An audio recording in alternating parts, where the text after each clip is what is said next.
Here we're going to be taking a look at how to exploit the EternalBlue vulnerability manually. EternalBlue is also referred to as the MS17010 or CVE 2017-0144, right? So this is really doesn't fit within any of the ongoing series or the sections that we're currently working on. This video is as a direct result of one of the comments that I read on one of my latest videos, where someone essentially asked me to make a video on EternalBlue, more specifically manual exploitation, because exploiting the EternalBlue vulnerability is fairly simple and straightforward to do with the Metasploit framework, and I've used it and performed it multiple times, in other videos. So a lot of you were asking me, or rather just one person was asking me, how they can go about exploiting it manually. Right now, when it comes down to manual exploitation, one may be tempted to utilize a script or exploit code from exploit.db, which is perfectly fine.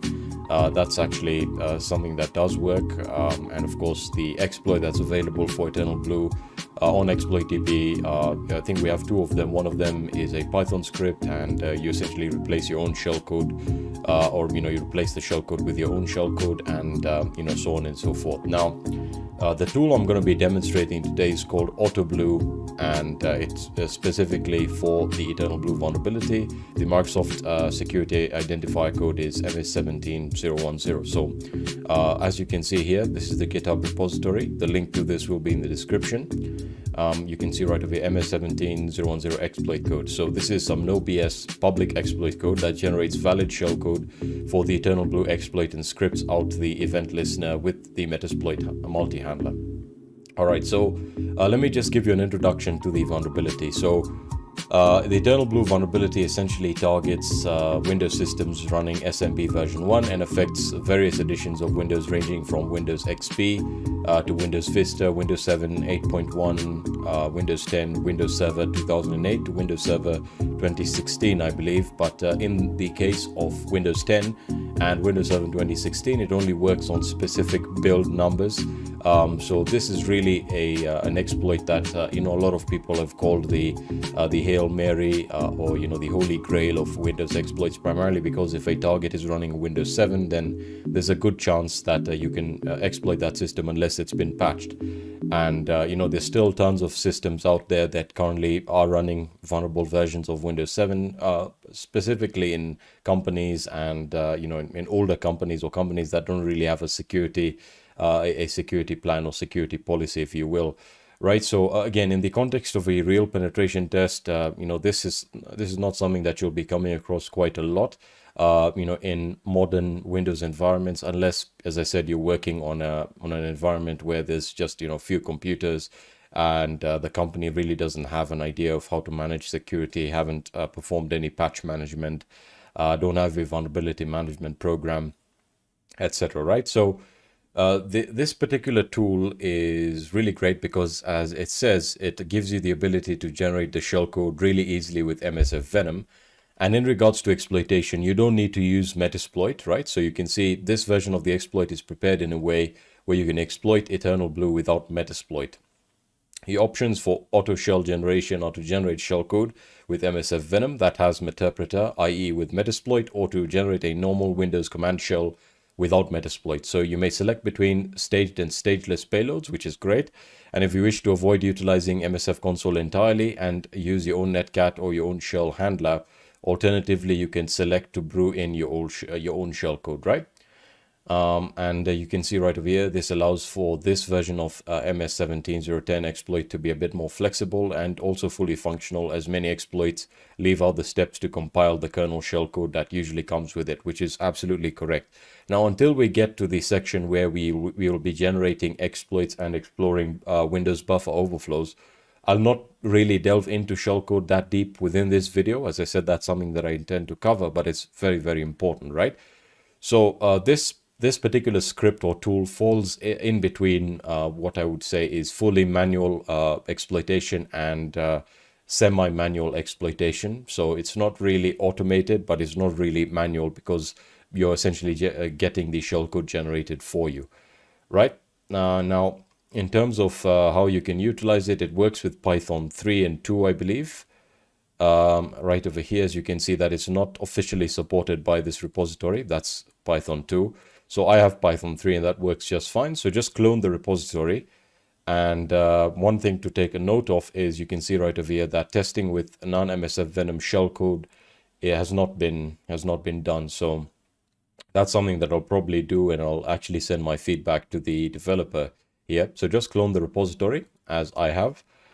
You can see I have the AutoBlue directory there. So cd AutoBlue, and within this directory, there are going to be a few files, right? So let me list out the contents of this directory. So you have the Python scripts for various versions of Windows. So you have the EternalBlue exploit for Windows 8, 8.1, EternalBlue exploit for Windows 7, and Windows Server 2008, and then EternalBlue exploit for Windows 10. You then have the requirements file, so you can run the pip install requirements or r requirements.txt to install the requirements. So we can do that right now. So pip install r requirements.txt. I believe I already have the requirements satisfied. All right, so that's that. Then you have the shellcode directory. So this is where you'll be generating the shellcode, and that's what we need to do first. So what you need to take a look at here, or that you need to focus on, is the shell prep shell script, which will allow you to generate the shellcode, based on your own parameters. Now, before we do any of this, we actually need to actually test and see whether our target is vulnerable. Now, there's multiple ways you can go about doing this with the Metasploit framework, but if you're not relying on the Metasploit framework, which is great, then you can pretty much use Nmap. So in my case, the target system is running Windows Server 2008 R2, which is perfectly fine for the purposes of this demonstration. So, we can typically perform an Nmap scan on the target and scan the entire range of ports. But because this is an SMB vulnerability or an SMB exploit, we can limit the scan to port 445. And we can also perform some operating system detection. That's typically what I would recommend. The target IP in my case is 10.10.10.27. So I'll hit enter. And let's see what we're able to identify here. So I'll just give this a couple of seconds. All right, so the Nmap scan is done. As you can see, port 445 is open. SMB is running. And you can see it gives us a operating system banner here. So it tells us it's running Windows Server 2008 R2 all the way to 2012, right? But we know in this case that it's running Windows Server 2008 R2. So that's, that essentially tells us what operating system is running, generally speaking. And then, of course, it tells us that SMB is actually open and running. Now we can perform some basic enumeration or vulnerability scanning with Nmap, and more specifically with Nmap scripts or the Nmap scripting engine. So if I list out the contents of user, share, Nmap, and scripts, and let me just grab this out and say we're looking for SMB scripts. You can see that we have various SMB scripts that you can use to perform enumeration, brute forcing. You can check for the double pulsar backdoor vulnerability, as well as, in our case, MS17010. So this is the EternalBlue Nmap script that'll essentially check and tell us whether the target is indeed vulnerable to this particular exploit, right? So we can just copy the name of that there, and we can use the previous Nmap scan. We can omit, we can actually leave in the operating system scan, and I'll say script is equal to, and I'll paste in the actual script there and get rid of the extension, hit enter, and let's see whether this target is indeed vulnerable to EternalBlue. All right, the Nmap script scan is done. So you get your typical results or output based on, the port that we're actually scanning, which in this case is SMB. And then for the script results, we can see that it ran the following script and it tells us vulnerable. So remote code execution vulnerability in Microsoft SMB version 1 servers. The state is vulnerable, risk factor high. Critical remote code execution vulnerability exists in Microsoft SMB version 1. And then it provides you with the disclosure date as well as references to learn more about this particular vulnerability. Right, so we know it's vulnerable, and we can now navigate back into the AutoBlue directory under shellcode, because that's going to be our first step. I'm just going to open up a new tab here because we will need it. As I said, the first thing we need to do is we actually need to, let me make sure that we are currently within the working directory that I want to be in. Right, so chmod +x shell _ prep.sh. So let's give it executable permissions, and then we need to prepare our shellcode first. So shellprep.sh, we hit enter. It's going to tell you EternalBlue Windows shellcode compiler. Let's compile them Windows shellcodes. So compiling the x64 kernel shellcode and the x86 kernel shellcode. So based on the target operating system architecture, you can utilize either the 32-bit kernel shellcode or 64-bit kernel shellcode. So it's going to ask us, kernel shellcode compiled, would you like to auto-generate a reverse shell with MSF Venom? You can do that if you want to. So, for example, I can hit yes. Lhost for reverse connection. I believe my IP is 10.10.10. That is correct. Or 10.10.10.10. So let me just close that up there. So 10.10.10.10. And then the port that we want to listen on for the 64-bit shellcode 1234. For the 32-bit shellcode 1234. Type of, do you want to generate a interpreter shell or a regular command shell? We can specify option 1 for a regular command shell. Do we want to generate a staged payload or stageless payload? In my case, I don't really need to generate a staged payload, so I can hit 1. It'll then provide you with the MSF Venom command that will generate the actual shellcode. So you can see it outputs it raw into a file called shellcode x64 msf.bin. And then, it provides you with the other options there. And I'm just going to give that a couple of seconds to generate. All right, so that's done. You can see it also generates it for the, it generates the 32-bit shellcode. So if I list out the contents of the shellcode directory, there's something very important that you need to take into consideration, right? So you have shellcode all.bin, you have shellcode x64.bin, shellcode x64 kernel.bin, and then MSF, right? So that's the MSF shellcode. Now, in our case, we're not really obtaining a interpreter session, so we can utilize shellcode x64. The reason for that is because the target system is running Windows Server 2008 R2 64-bit. So just keep that in mind. I don't recommend running the kernel shellcode because, at least in my experience, I've had quite a few issues with it. So we'll be utilizing shellcode x64.bin, right? So I'll take a step back into the root of the AutoBlue directory. What we can do now is we don't need to set up the listener. We can essentially run the Python script that is appropriate for our target system. Before I do that, I'll set up a netcat listener. So netcat nvlp1234, that's the port to listen on. And then you can say chmod +x EternalBlue, EternalBlue exploit 7, because this will target Windows 7 and Windows Server 2008. And then we can say Python EternalBlue exploit, EternalBlue exploit 7.py. We can then specify the actual target IP and then the shellcode directory. So in this case, the target is running on 10.10.10.27. And then the shellcode that we want to use is under shellcode and sc x64.bin, right? So we'll hit enter.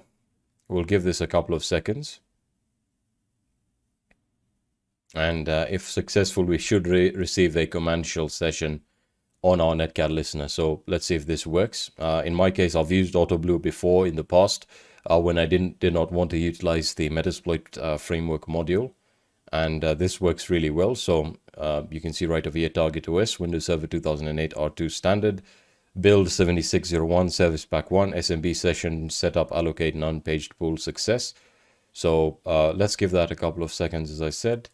And let's see if this does indeed work. Now, whenever you're running your own shellcode or shellcode that's been generated, wildly like this, there is a risk of actually causing the target operating system to crash, especially when you're running the kernel shellcode. So be wary of that. So you can see I have the target system here, and there we are. It looks like that failed. So let me just try and run that again. So I can just run that again, and let's see whether it does work in this case. So after a couple of tries, you can see that it does indeed work. Now it did cause a crash on my target VM, so I have to keep that in mind, or I have to actually tell you that. So it's not really perfect, and of course this is not something that I would recommend running within a an enterprise environment unless you know what you're doing and you've tested it on a specific version or the specific version of Windows that you're trying to exploit. But as I said, sometimes in some cases, given the fact that this is targeting SMB and specific memory, and I don't want to get into that right now because you might not understand what I'm saying. And I know many of you would have actually experienced this, especially with the Blue Keep exploit. If the target operating system has, let's say a small amount of RAM, then this will probably fail, right? Because it's not gonna, it's not gonna have enough memory to work with. So it does work. And if we take a look at the netcat listener here, you can see it provides me with a command shell, and I can say, who am I? There we are, anti-authority system. That's one of the great things with the EternalBlue exploit, is it provides you with, elevated privileges right out of the box. And we've been able to compromise the system semi-manually. I don't want to say manually completely, because I will probably be making a video, as I said, that highlights video series that covers buffer overflows, so that you learn about memory, and we'll then take a look at creating custom exploits, how to create a buffer flow exploit that targets a specific vulnerability, so that you learn more about this and creating your own scripts for that. But yeah, that's really how to exploit this vulnerability manually. As I said, it's always good to know how to do it both ways, not just rely on an automated exploitation framework like Metasploit. And in my opinion, pretty much the best resource for the EternalBlue exploit is the AutoBlue GitHub repository, or the resource. So definitely check this out. The link to this will be in the description section. Thank you very much for watching. If you have any comments or feedback, please leave them in the comment section. If you want to reach out to me, you can do so via Twitter or Discord. Both of those links are also in the description section. If you'd like to support this channel, you can do so via Patreon. The link to our Patreon is in the description section. And as always, thank you very much for watching, and I'll be seeing you in the next video.